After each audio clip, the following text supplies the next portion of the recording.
ಇರಾನ್ನಿಂದ ಸುರಕ್ಷಿತವಾಗಿ ಕನ್ನಡಿಗರು ವಾಪಸ್. ಕೇಂದ್ರ ಸರ್ಕಾರದ ನೆರವು ನೆನೆದ ಸೈಯದ್ ಸುಹಾನ್. ಯುದ್ಧ ಭೂಮಿ ಪರಿಸ್ಥಿತಿ ನೆನೆದ ಎಂಬಿಬಿಎಸ್ ಸ್ಟೂಡೆಂಟ್.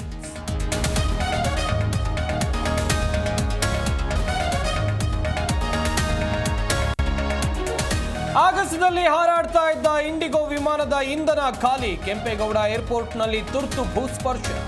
ಗುವಾಹಟಿಯಿಂದ ಚೆನ್ನೈಗೆ ತೆರಳುತ್ತಾ ಇದ್ದ ಫ್ಲೈಟ್ ಸೇಫ್ ಲ್ಯಾಂಡಿಂಗ್.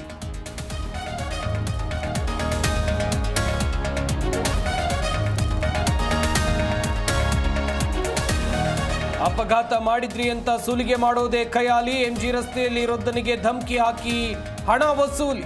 ಆರೋಪಿ ಜಮೀಲ್ಗಾಗಿ ಪೊಲೀಸರ ಶೋಧ.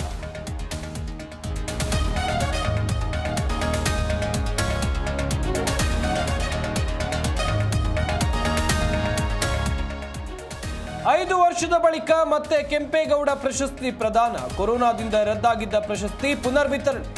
ಜೂನ್ 27ಕ್ಕೆ ಗಾಜಿನ ಮನೆಯಲ್ಲಿ ಅದ್ದೂರಿ ಕಾರ್ಯಕ್ರಮ.